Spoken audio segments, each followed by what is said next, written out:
Welcome back to Course 2, Methods and Tactics in our No Man Left Behind self-paced training.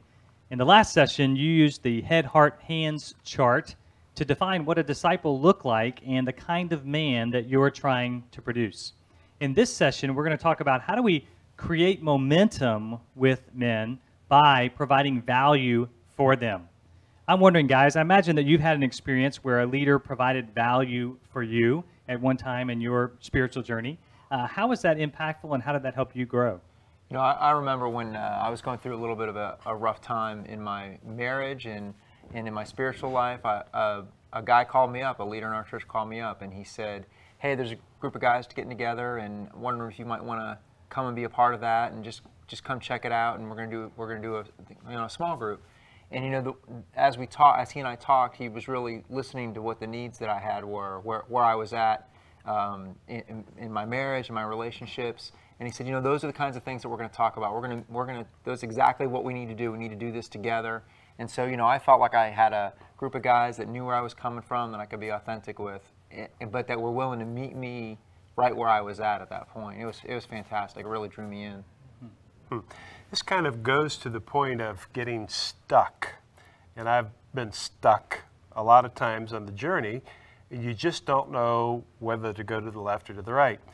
So I'm not sure exactly how this happened, but I early on decided that when I did get stuck, that I would actually go and seek out a leader who was more spiritually mature and further down the road, and just get counsel, or seeking counsel. I guess that would be the spiritual discipline. And so I've done that on a number of occasions with great success. And so I think you can turn that around and say that as a leader, it's probably a good idea to be on the lookout for younger guys who may need some counsel. That's good. And I can see that happening in my own life. When someone asked me to teach Sunday school for the very first time as a youngster, and I was petrified. Didn't know that I could do it, but he said I could, and he believed that I could, and was willing to trust me to do it, and it changed my life. I'm a teacher today probably because of that. Wow. It's interesting how many of those stories that you all shared have to do with somebody taking a personal interest in us. I know for me, when I was in college, I had a leader that took a personal interest in me and developed a relationship with me and gave me a vision and all kinds of things that really did provide value and really spurred me on in my spiritual journey. And so in this session, we're going to take a look at how do we do that for men? How do we provide value for them that can create momentum and overcome the inertia that's in every man's life? Well, welcome back to the No Man Left Behind self-paced training. We're here for session 4, creating momentum by providing value. And in this session, we're going to talk about how do we attract men to become involved in our men's discipleship process that we have going on in our church. And I want you to look at this chart. Tell me, what does this chart look like? Biorhythms. Peaks and valleys. Like a roller coaster maybe, or a sine wave, I hear sometimes. Well, you know what this is a chart of is the typical men's ministry. That's what this is a chart of. Have you all had this experience? You have the highs and the lows, right? Everybody gets excited, and then time goes by, and then you're wondering where all those guys went. And then guys get excited again, and then you wonder where they all went.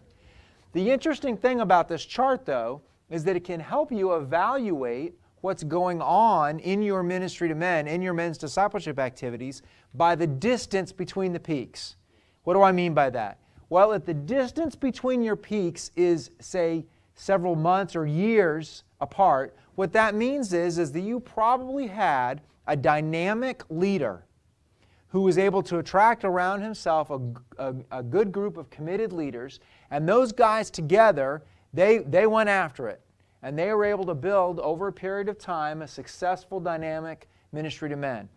But somewhere just before that peak, things started to happen. Maybe that dynamic leader's had a job change and he had to move, or had an illness in his family, and so he wasn't able to be as committed, participate as much as he was before. Maybe a couple guys on the leadership team, they had little things happen with them. They moved. They had issues.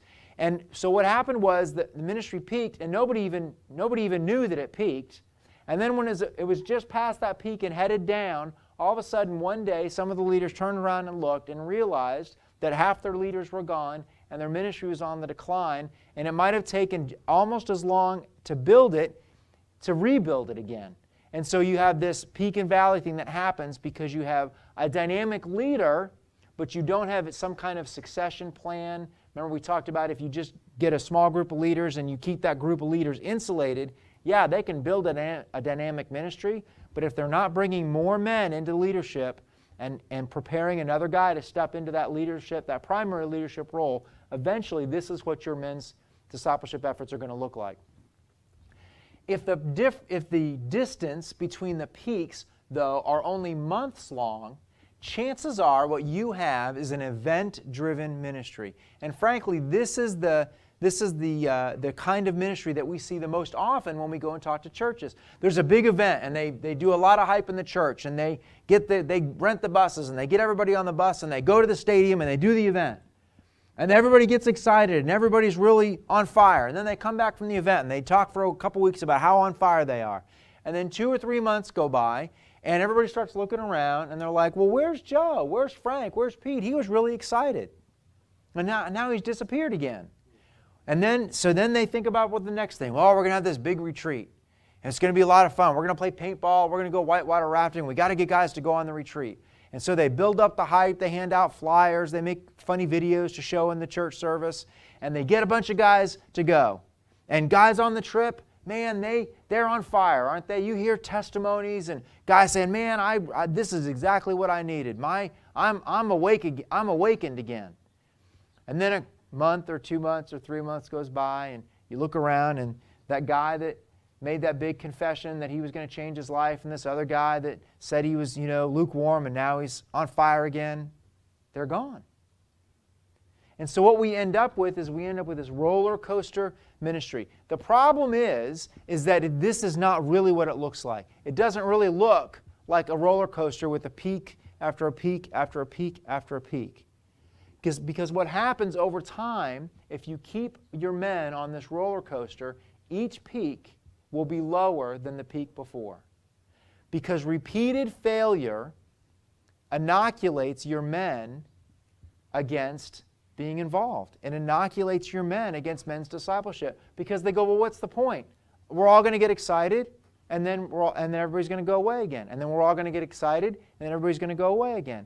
And so you get this been there, done that mentality, and guys go, you know what? I've done that. That was great. I enjoyed that. Now I'm going to do this other thing. And oftentimes, that other thing has nothing to even do with the church.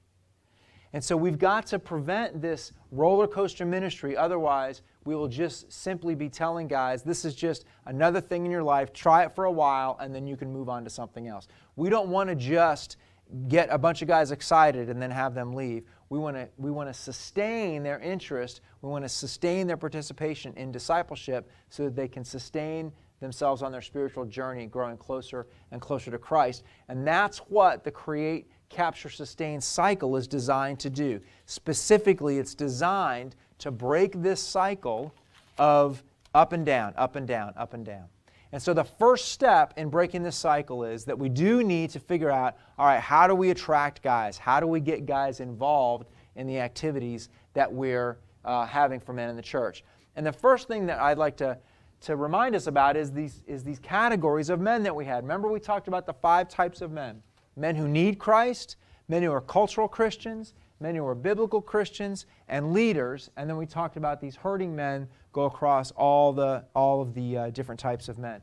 So when you think about a guy who's looking at maybe coming to an activity that you're doing in the church, we've talked about this before. He's got a decision to make. Everything that you put in front of him, he's got a decision to make. Am I going to do this, or am I going to do something else? Is this going to be something that's of higher value to me than watching that football game on TV, or going and hanging out with my buddies, or going on that hunting trip, or whatever it may be? We're always competing against other activities that a guy has. And so one way to approach this then is to think about what are the needs that guys have that we can show them how the gospel might meet those needs. Now, when a guy's early in his spiritual journey, you don't say, well, you have this need, and we're going to show you how the gospel will meet that need, right? Because he has no context for that. He doesn't understand that. But as a guy goes deeper and deeper in his relationship, our language is going to probably shift more towards, we're going to show you how growing in your relationship with Christ is going to help meet these different felt needs that you have.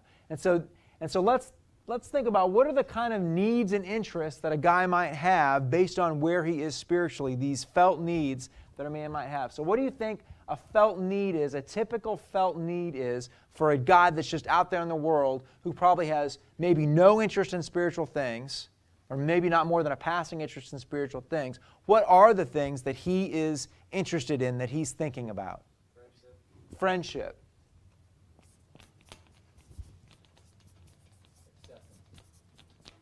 Acceptance. Good.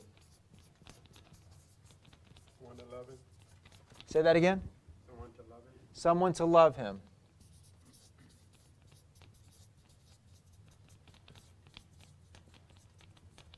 How is he expressing these needs? Like, how is he thinking of these things? What would be the need that would drive him to a bar? Yeah, hanging out with his buddies, right? So friendship, also he wouldn't call it fellowship. What would he call it? How hanging out? Socialization. Yeah, social. Okay. What about recreation? Right? Good. What about a guy who's sort of, his family goes to church, he goes to church, but he's not really into it, but he goes to church. What are some of the felt needs that these guys are out there facing? Now, first of all, what's the first thing that you would put on the list? Most of these things, right? But he might express it a little bit differently. What other things would you add to that list for cultural Christians? Financial. So you might have some financial needs. He's looking for maybe some purpose and meaning.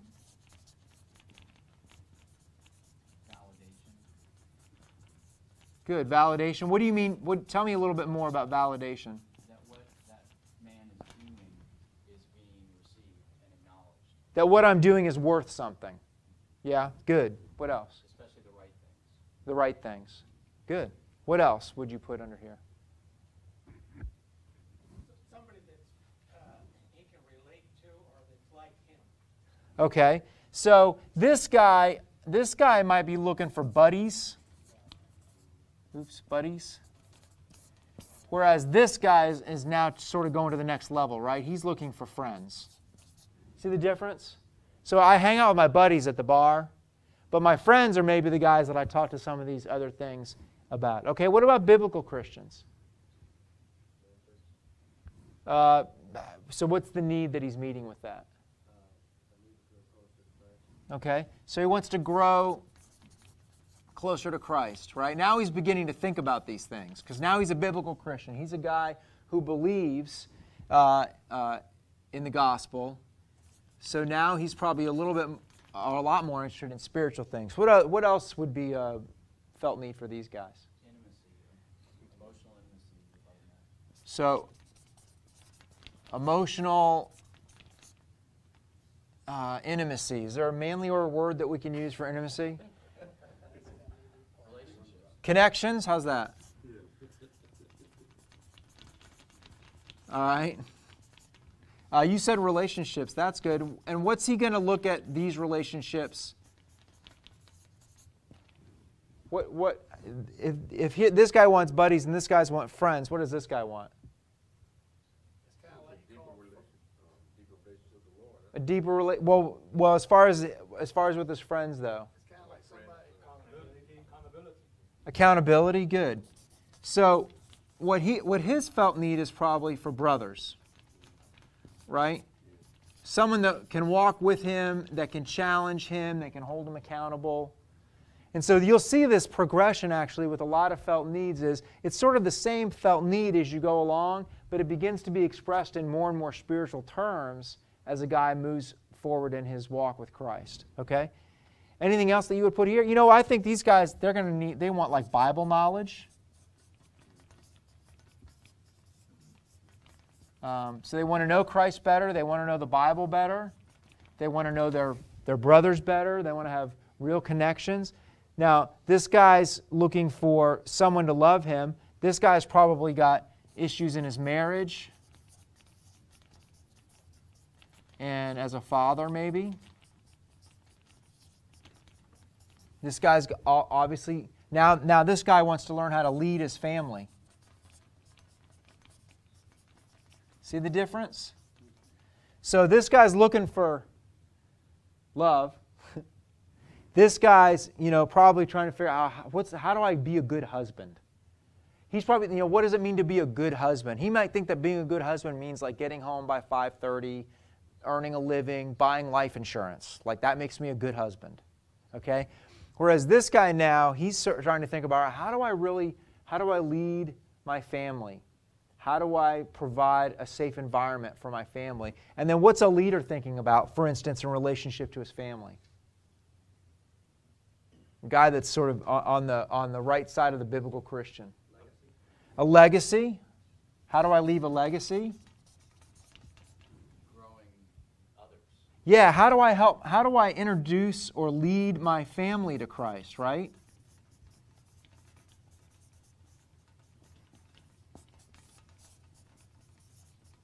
Okay. What other felt needs would you see in a leader?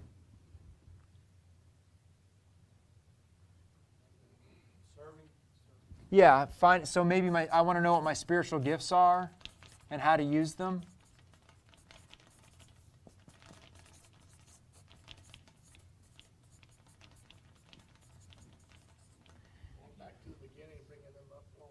Yeah, so now maybe I'm looking for how can I be a mentor? Right? How do I do that? What does that look like? How do I shepherd another man or how do I be a ministry leader? So there's a lot of how-tos in a spiritual sense maybe as you get farther along in your journey. Now you can add tons under each of these columns, but you can see that as we're thinking about our men, we're thinking about how can we attract them to become involved, the kinds of things that they're going to want to participate in, that are going to appeal to them, that are going to draw them in, they're going to meet their needs according to where they are spiritually. It doesn't mean, you're not going to get a guy who is early in his walk or maybe has no interest in spiritual things. You're not going to invite him to a 24-week study of a book of the Bible. Right? But at the same time, if all you ever offer these guys is basketball leagues and outdoor camping trips, eventually they're going to go, where's the beef? Give me something good. So let's think about that then. What types of activities? We've already got some, fishing trip, father-children things, sports and recreation, job issues, health issues. What other kinds of activities can you think of that would reach guys more on this left side of the continuum? Family picnic, good.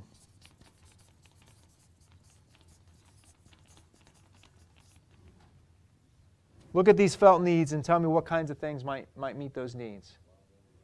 A wild game dinner.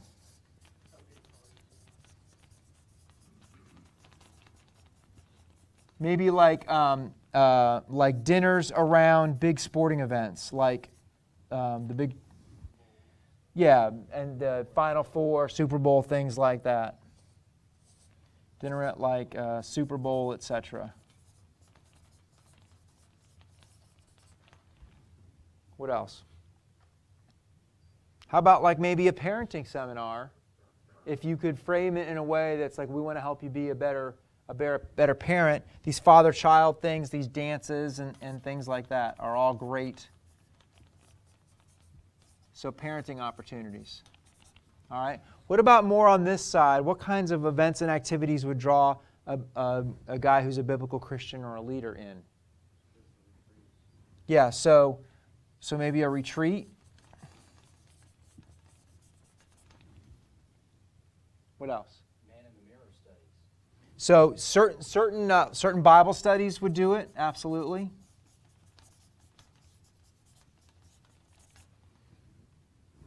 Married Marriage retreat.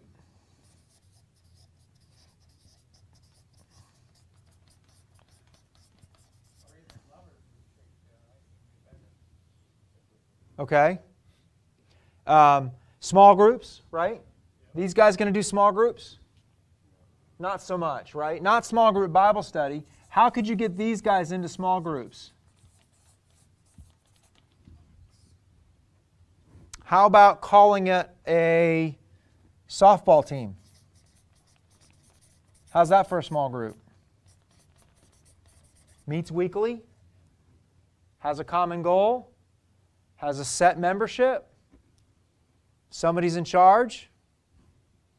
Sounds like a small group, right? So now is every small group going to be like that? No. Down here the small groups will probably have a curriculum, right? They're going to take more time. There's going to be accountability for homework that you've got to do. There's a little bit more of a commitment. It's spiritual. But down here, it's more short term. You got a season. It's 10 games, right? It may or may not be. A softball team's tough to be open, but you can join at the beginning of the season. Anyone can join, and your commitment is just for the team, for the time that you're there. But you don't have to do homework beforehand. You probably have minimal practices, and it's based on somebody's interest. And so you can see that as we move down the continuum, if we want to attract men, if we're going to create value for men, we need to plan things and opportunities that will meet them where they're at spiritually. When they're early in their walk, their spiritual interests are what? Remember we did in course 1, we talked about their sort of where their focus is. Where's a guy's focus who needs Christ? On himself, right? I'm all about me. And so my focus is inward. My focus is inward. If I'm a cultural Christian, what's my focus on? Me and what God can do for me. So me is the emphasis. Okay? What's the biblical Christian's focus? God, emphasis on God and me. And then the leader's focused on God and others. So another helpful paradigm. So this guy's focused inward. This guy's sort of focused around himself, but it's still self-centered. This guy now is focused upward, and then this guy is focused outward. So when you're communicating with these guys, when you're trying to attract them into what you're doing, all of these things give you different ways to think about the way you're going to communicate, the way you're going to plan things for guys, and the way you're going to communicate with guys. Now, let's talk about how we get them there. How do we get them there? Well, here's what you can do. First thing you need to do is you need to get a Google map, and you need to map out all the main routes to your church, and you need to rent all the billboards on those roads for like a month leading up to your event. Then you need to do just a great video and a funny video and get the church to show it in the service. Then you've got to rent a plane, and like for 2 weeks leading up to the event, have the plane fly with a banner over your church, or if you're really good, get a Skyrider. Men's barbecue next Saturday, 4 p.m. And then finally, slip a Benjamin to the pastor, okay? Because we all know that if the pastor announces it, then guys will go. Right? Wrong, okay? First of all, none of that stuff, that stuff is great. If you want to do that stuff, we do need to make the bulletin announcements. We do need to have the table in the lobby. We do need to, if it's possible, to make an announcement in the church. Those are all good things, okay? But the fact of the matter is that all of those things, the only thing they do is they make it more likely that a guy will say yes when you invite them personally. The key to getting guys to come to any kind of event, activity, opportunity that you offer is a personal invitation. At Man in the Mirror, we have these seminars. We have Success That Matters and Dads That Make a Difference and Rewired, and we've sort of got our seminars arrayed across the different types of men there are. Success That Matters is much more towards cultural Christians. And then we have one called 7 Seasons of a Man's Life that's much more towards biblical Christians. Topically, they reach men where they're at spiritually. And we give a promotion plan to every church that does the event. We talk to them about make sure that your event fits into the context of your strategy for reaching men. We talk about the create, capture, sustain cycle. And then we talk to them about how will you get guys to go. And we give them this simple tool that if they will use it, the churches that use this tool, they get guys to go to their events much more successfully than the churches that don't use this tool. And the tool is this: take your church directory, take your leadership team, divide the church directory among your leadership team, and every guy is responsible for that chunk of men in the church. They talk to them face-to-face if they can. If they can't talk to them face-to-face, then they call them. If they can't get them on the phone, then they send them an email. But that face-to-face interaction, or at least that voice-to-voice interaction on the phone, to say, hey, Michael, I don't know if you've heard, but there's a barbecue in 3 weeks at the church, and we're really excited about it because we're reaching out to our community. We've got a vision for reaching every man in our community, and we got a lot of guys coming. I'd really love it if you come to that barbecue. Is that something you think you could fit into your schedule? Yeah, so Michael's looking at me like, first of all, I'm a winsome guy.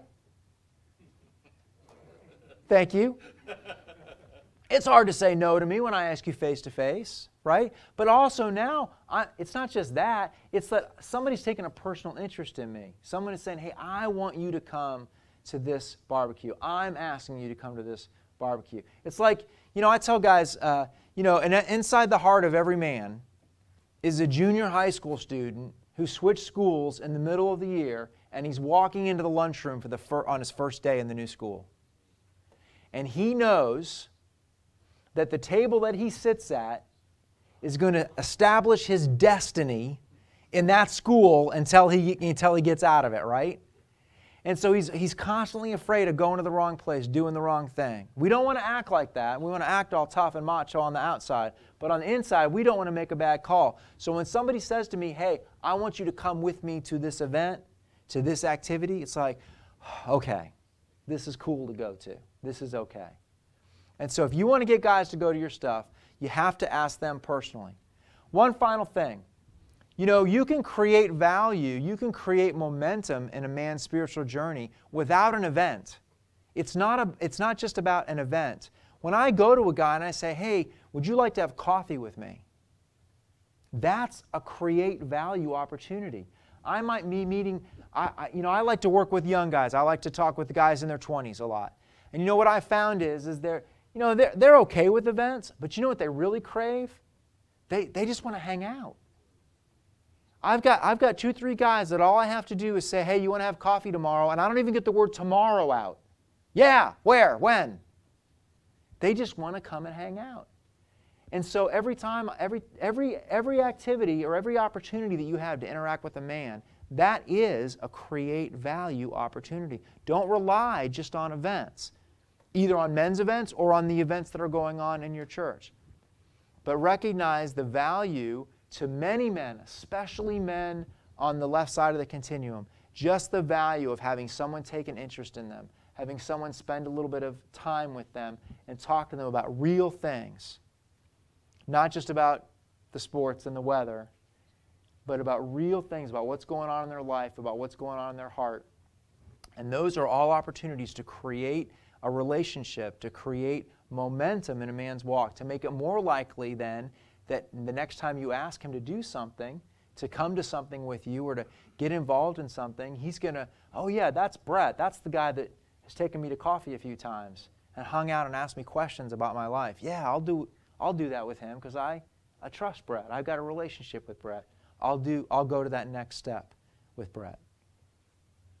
So how do we meet the needs of hurting men? In some senses, meeting the felt needs of hurting men is easier. It's because it's a little bit more obvious about what's going on with them. And so, some of the more obvious things are things like AA groups and divorce recovery groups and things like that. It's a great way to meet the needs of hurting men. The other thing is, though, is a lot of guys that are hurting, what they really need is a personal touch. They need to know that there's somebody that knows what's going on with them, that cares what's going on with them, that will pray for them, that will keep their confidence. You know, if a guy's struggling in his marriage, the last thing he needs is somebody else that he doesn't know saying, hey, man, I'm really praying for you. I heard you're really having a struggle right now. It's like, what? You can't do that to guys. So when you have hurting men, the one-to-one relationships are great, and then the things like the grief recovery, divorce recovery, AA groups. You know, I have a lot of respect, for instance, for the Methodist churches, because you know the Methodist churches.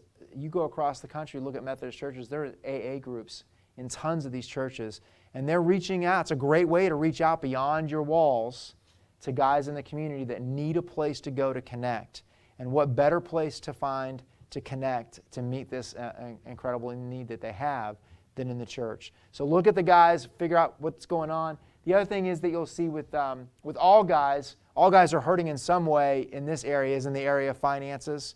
And so things like some of these financial ministries that have these great seminars, some of them are weekends, some of them are studies. Again, looking at where a guy is spiritually will help you determine what the best thing is for him. So there's some studies that are much more oriented towards the left side of the continuum, some of the more popular things. And then there's some that are more Bible study oriented, much more oriented to the right side. But you'll learn to do a budget in both. So where's a guy spiritually, or a family sometimes spiritually, will determine which kind of opportunity you might want to offer somebody in that area. So this is how we create momentum. We look at the felt needs of the men that we're trying to reach, and we plan events that will meet those felt needs, and we personally invite guys to come with us. And that's how we can get guys involved and engaged in their own discipleship process in our churches. All right? Let's pray. Let's pray for this. Father, thank you so much for these guys, Lord, that are going through this course. Lord, I thank you for each man wherever he is, for his desire to see men discipled, to help men know you better, to help guys find a truer and deeper relationship with you.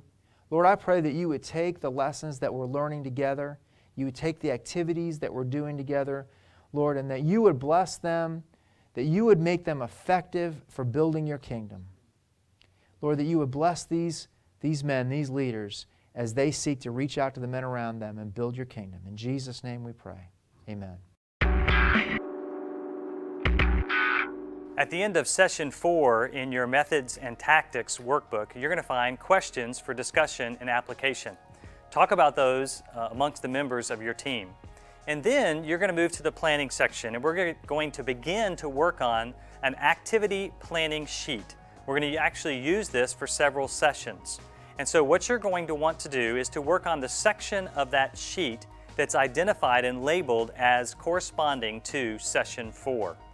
And if you have a significant opportunity for men that's coming up in your church, not just a men's ministry, but any kind of ministry or activity that's going to involve men, choose that one just as a sample to begin to work on.